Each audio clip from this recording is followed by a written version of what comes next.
నాకు ఎలాంటి మైండ్ మీద దెబ్బలు తగిలాయి, మానసికంగా నేను ఎంత బాధపడ్డాను అవన్నీ కూడా చెప్పాను మీకు. నేను బీజేపీ పార్టీలో చేరిందే ఎంపీ వరంగల్ టికెట్ ఇస్తేనే నేను చేరుతానని కండిషన్ పెట్టి చేరాను. పోయినసారి టికెట్ ఇవ్వలేదు, ఇవ్వకపోగా కనీసం లిస్టులో నా పేరు కూడా పంపలేదు ఢిల్లీకి. సరే కొందరు నన్ను నచ్చజెప్పడం వల్ల పార్టీలో ఉన్నాను. నియోజకవర్గంలోనే పనిచేయమన్నారు, చేశాను. కమిటీలు వేయమన్నారు, అన్ని కమిటీలు వేశాను. ఎన్ని మీటింగ్లు పెట్టమంటే అన్ని మీటింగ్లు పెట్టాను. ఎంతమంది మంత్రులు వస్తే, ఎంతమంది కేంద్ర లీడర్లు వస్తే మీటింగ్లు పెట్టమంటే పెట్టాను. ఆ ఖర్చులు గిర్చులు అన్ని 5 సంవత్సరాలు నేనే భరించాను. కానీ ఫస్ట్ లిస్ట్లో నా పేరు రాలేదు. ఎందుకు రాలేదని చేస్తే సైలెంట్, ఎవడు సమాధానం చెప్పలేదు. ఈ లోపల నేను నా టీడీపీ అంతగా కూడా గ్యాదర్ చేసుకున్నాను బీజేపీకి తెచ్చుకోవడానికి. కానీ 2వ లిస్టులో కూడా నా పేరు రాలేదు. ఎప్పుడైతే 2వ లిస్టు నా పేరు రాలేదో నా క్యాడర్ మొత్తం కాంగ్రెస్లో గెలిపోయింది. నేనేం చేయాలో అర్థం కాక ప్రెస్ మీట్ పెట్టి ఇదే ప్రెస్ మీట్లో నేను ఎమ్మెల్యేగా పోటీ చేయట్లేదు, నాకు టికెట్ వద్దు, ఎవరికైనా ఇచ్చుకోండి, మా అబ్బాయికైనా ఇచ్చుకోండి, ఇంకొకరికైనా ఇచ్చుకోండి, ఇంత క్లియర్గా మాట్లాడాను. అయినా కూడా అటు మా అబ్బాయికేలే, ఎందుకంటే మా అబ్బాయికి ఇస్తుండని తెలిసింది నాకు. అప్పటికే ఇచ్చేటప్పుడు నాకు ఒక మాట చెప్పొచ్చు, నన్ను అడగొచ్చు, ఏమై మీ అబ్బాయికి ఇస్తున్నావు, నీకు ఇంకేదైనా ఇస్తాము ఎక్కడ అలా చెప్పొచ్చు.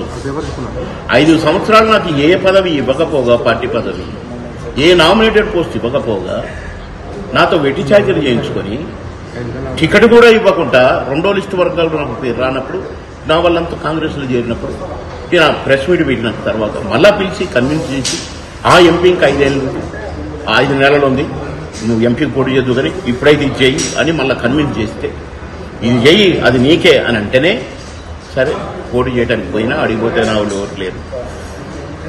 ఈలోగా సహకారం బంద్ అయిపోయింది. ఎవడు ఫోన్ ఎత్తలేదు, అధ్యక్షుడు ఎత్తలేదు, ఇంకొకడు ఎత్తలేదు, ఎవడు ఎత్తలేదు. నాన్న నన్ను గెలిపించిండు, ఎండలో తిరిగిండు మా అన్న బండి సంజయ్ కూడా ఎత్తలేదు. 100 ఫోన్లు చేసిన. సరే ఓకే అనుకున్నాను, భగవంతుడు నాకు అనుకున్నాను, సైలెంట్ అయిపోయాను. కానీ ఎలక్షన్ అయినా కానీ చూస్తుంటే ఎవరి ఫోన్ లేదు, ఎవరి ఫోన్ రావట్లేదు. నేను ఎవరి ఫోన్ చేసినా ఎత్తట్లేదు. నాకు ఏ ప్రోగ్రాం చెప్పట్లేదు, అమిత్ షా గారు వచ్చినా చెప్పట్లేదు, ఎవరు వచ్చినా చెప్పట్లేదు. నా కాన్ఫరెన్స్లో ఏ గ్రూపులైతే బీజేపీకి అగెనిస్ట్గా బీజేపీ కార్యకర్తలే కాంగ్రెస్కు టీఆర్ఎస్కు సపోర్ట్ చేశారో వాళ్ళను పిలిచి మీటింగ్లు పెట్టిస్తున్నారు.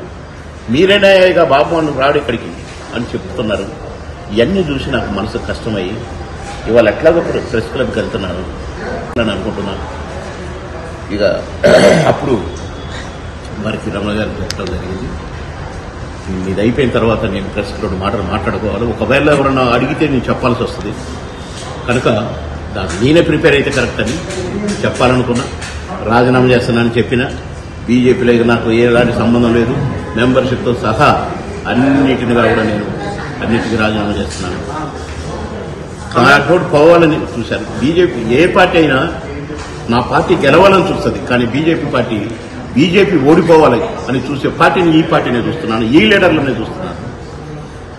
బాగా పనిచేసేటోళ్ళు కావాలి, పని దొంగలు కానీ వెధవలు కానీ పోవాలి అని కోరుకుంటారు. కానీ ఇక్కడ వెధవలు కావాలి, మంచిగా పనిచేసేటోళ్ళని నిలగొట్టాలి, బాబు లాంటి నిలగొట్టాలని ఇదేంటో ఈ టైప్ ఆఫ్ స్ట్రాటజీ ఉన్నటువంటి బీజేపీ పార్టీలో నాలాంటి వాడు పనిచేయడం కష్టం అని డిసైడ్ అయ్యి రిజైన్ చేద్దామని డిసైడ్.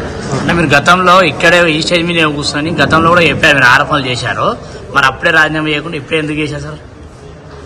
పార్టీ బ్రతిమలాడింది కదా, ఇంకా అలాంటివి ఏం జరగవు అన్నది కదా. నేను ఏ ఆరోపణలు చేయలేదు బ్రదర్, పోటీ చేయట్లేదు, ఎమ్మెల్యేగా పోటీ చేయను, నాకు టికెట్ వద్దు, ఎవరికన్నా ఇచ్చుకోండి, మా అబ్బాయికి ఇచ్చుకుంటారా, ఎల్లయ్యకి ఇచ్చుకుంటారా, పుల్లయ్యకి ఇచ్చుకుంటారా, సేమ్ లాంగ్వేజ్ మాట్లాడాను. బాబు మన భాషలో తప్పులుండవు బ్రదర్, ఒకటి చెప్పి ఇంకొకటి మాట్లాడటం ఉండదు బ్రదర్. అప్పుడు నేను ఎవరి మీద ఏ ఆరోపణలు చేయలేదు. నెక్స్ట్ ప్రెస్ మీట్ ఉంటది, రాంబాణం వదులుతా అని చెప్పిన, కానీ నెక్స్ట్ ప్రెస్ మీట్ ఇదైంది. ఇప్పుడు వదిలినా. వేరే పార్టీలో జాయిన్ అవుతున్నారు సార్? ఇంకేం అనుకోలేదు. ఇప్పుడున్న రిజైన్ చేయాలనుకున్న ఫస్ట్ నాకు నేను ఈ కంపులోంచి బయటికి రావాలి. That's all.